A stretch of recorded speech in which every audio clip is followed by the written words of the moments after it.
August 17th, Monday morning, I had called my wife. I told her I wasn't feeling well. She told me she thought I should go to the hospital. He said he was sweating profusely. Something was wrong. And I'm driving. I had to pull over. I couldn't go any further. I called one of his co-workers, John, because I was worried about him. He found me on 80th and 2nd Avenue. He seen I was in bad shape. He took me the rest of the way to NewYork-Presbyterian Hospital, where I went right into the emergency room. You could see by his body language that he didn't look too good. He just didn't, you could just tell. He came in, he just kept saying that he didn't feel good, and he just turned around for 2 seconds, and there he went. It happened so fast. As soon as we got him in there, he collapsed, assisted him to get on the stretcher, and they started working him up right away. And I was notified that there was an arrest coming in from triage, a patient who walked in and collapsed in triage. So we took the patient into the trauma room and we immediately started CPR because he had no pulse. As soon as he got here, everyone from the nurses to the techs to the students to the residents, everyone was working on him immediately. And it was probably one of the best acts of teamwork I've ever seen in this emergency department. I remember as I was providing him with high quality CPR, I would look at him and I would sort of be cheering and rooting for him in my head, telling him, "Come on, Joe, come on." For 47 minutes, he didn't have a pulse, but we didn't give up on him. We kept working on him. We had help from other doctors, other departments. It's what we do all the time, and it just, we have a great team, and it just went together really, really nicely. There was nothing they wouldn't try. They threw everything against the wall until it stood. And it worked. They brought me back. We were actually all cheering. I know I was tired, but I was just so hopeful. We brought him back. We got his pulse back, his heart rate, and they went to the cath lab. Dr. Feldman told me he had removed the blood clot. It was a very large blood clot. And Dr. Kim brought me to this little room, and again, they were very kind and nice and comforting. He was not out of the woods, immediately, although the most important thing, which was to open up the artery, had been done. But really, over the next 72 hours, it was still touch and go for a long time. When I got to the hospital, I saw my brother crying, and so I was like, wow. I saw my entire family in the waiting room.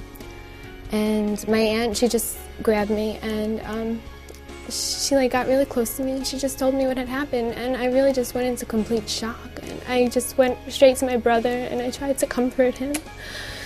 And yeah, it's really it.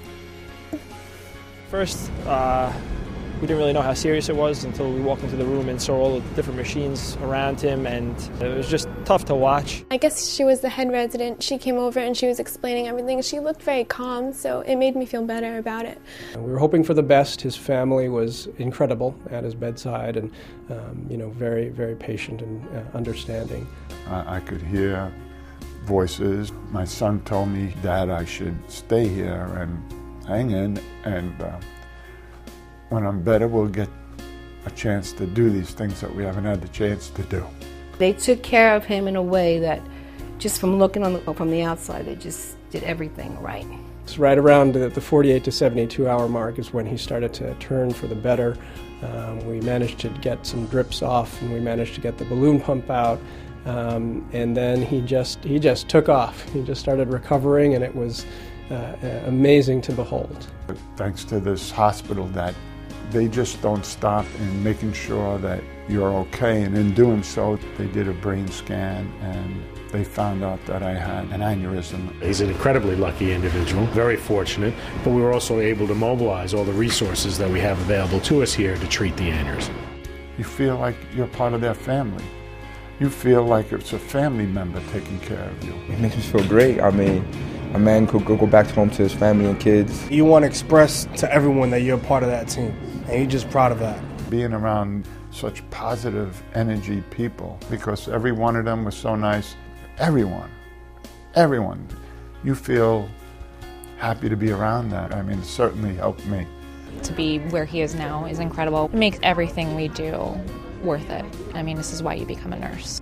I couldn't be more grateful to every one of you doctors here. Your success has changed the way so many doctors look at this disease in this hospital, and has really helped the cooperation with us in the emergency department and then cardiac cath lab and the nurses. I mean, there was a huge team of people that took care of you and worked together flawlessly. And now, because of your success, we're working together even better now to make this program even better than it already is. It's just amazing how you all work like it's one team. It's almost like a symphony. It's a joy to behold. You know, people anticipate each other's moves. They know their parts, and they interact. And in the end, the patient benefits. And it's beautiful.